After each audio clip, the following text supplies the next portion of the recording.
honorables membres du jury, chers membres de la famille, chers collègues, chers étudiants, amis et connaissances, à vos titres et qualités respectifs, bonjour.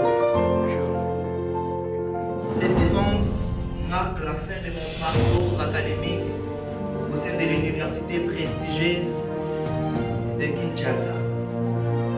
C'est pour moi un honneur et une grande émotion de me tenir devant vous aujourd'hui pour vous présenter le fruit d'un travail de longue haleine. Mais avant d'entrer dans le vif du sujet, permettez-moi de dire un grand merci à mon père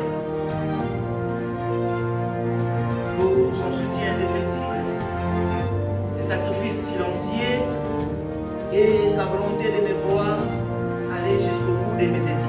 Je vous dis merci du fond de mon cœur.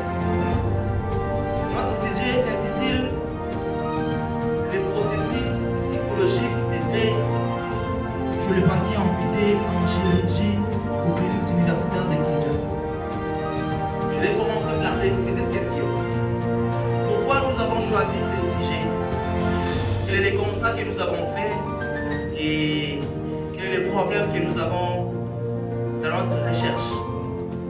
En effet, le choix que nous accordons à ce sujet trouve sa raison d'être au sortir de nos différentes observations faites chez les patients amputés.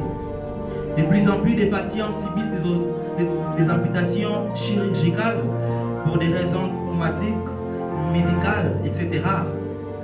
Nous avons constaté que beaucoup perdent leur sens de la vie et cela se justifie par l'agressivité, le repli sur soi, la solitude et d'autres se voient inutiles dans la société. De ces constats, il se pose le problème de non-respect des étapes du processus de deuil, entraînant des conséquences psychologiques, voire physiques, et conduisant à un deuil compliqué. Cherchant à savoir comment certains patients amputés n'arrivent-ils pas à parfaire normalement les étapes du processus de deuil? Telle est la question principale de notre recherche. Tout au long de notre problématique, nous avons posé 4 questions secondaires. La première question: quelles sont les réactions immédiates des patients amputés suite à l'annonce d'une amputation? Deuxième question: dans quelle mesure la valeur symbolique et fonctionnelle du membre amputé, la vulnérabilité psychique préalable et l'absence d'une prise en charge psychologique adaptée influencent-elles le processus d'élaboration psychique et la réadaptation sociale des patients amputés? Troisième question: quels sont les mécanismes de défense utilisés par les patients amputés et comment ces mécanismes influencent le processus de reconstruction psychologique?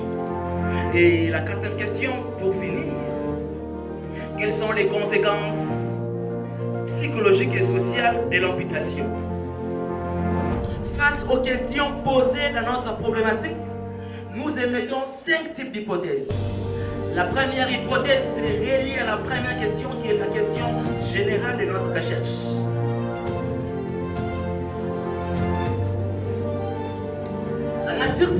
Première hypothèse que nous avons émise: la nature psychotraumatique de la perte d'organes donnés empêcherait psychologiquement les patients à parfaire normalement les étapes du processus de deuil. Deuxième hypothèse que nous avons émise: à l'annonce d'une mauvaise nouvelle liée à l'amputation des membres, les patients auraient immédiatement réagi à l'impact psychotraumatique par la dissociation, la détresse péritraumatique, puis l'état de stress aigu. Alors la troisième hypothèse que nous avons émise: la combinaison entre l'importance symbolique et fonctionnelle du membre amputé, la préexistence des vulnérabilités psychiques et l'absence d'une prise en charge psychologique adaptée crée un terrain propice à des perturbations majeures du travail de deuil, compromettant les rétablissements psychiques et la réadaptation sociale des patients amputés. Quatrième hypothèse que nous avons émise. Face à la souffrance psychique engendrée par l'amputation, le patient mobilise les mécanismes de défense du moi tels que les dénis et les clivages, remplissant une fonction protectrice mais temporaire, ce qui entrave l'élaboration du traumatisme et bloque les processus TDI. La cinquième hypothèse pour clore, après l'amputation, les patients sont confrontés à plusieurs thématiques psychologiques, telles que la douleur psychogène, le membre fantôme, les changements de l'estime de soi et de l'image corporelle, l'idée de l'ancien corps, la répercussion relationnelle et la répercussion du lien social. De ces hypothèses, nous avons un objectif général qui était de comprendre les perturbations du processus de deuil chez les patients amputés. Et spécifiquement, nous avons 4 objectifs. Le premier objectif était d'identifier les premières réactions psychologiques des patients suite à l'annonce d'une amputation. Deuxième objectif spécifique était de comprendre les facteurs psychologiques, symboliques et physiques qui influencent négativement le travail d'adaptation après l'amputation. Troisième objectif spécifique était d'identifier le mécanisme de défense du moi et voir comment ces mécanismes influencent le processus de deuil et d'adaptation. Et le quatrième objectif spécifique était de comprendre ou d'analyser les différentes thématiques psychologiques vécues pour mieux adapter un accompagnement psychologique.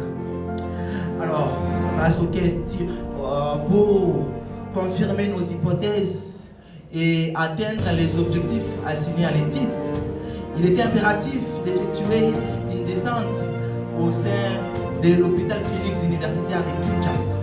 Et là, nous avons rencontré les patients. Rencontré les patients dans un cadre d'un entretien clinique. Après avoir mené un entretien clinique auprès de ces patients, nous leur avons administré les échelles. Après l'analyse des contenus, qui a compris la présentation des résultats, leur analyse et leur interprétation.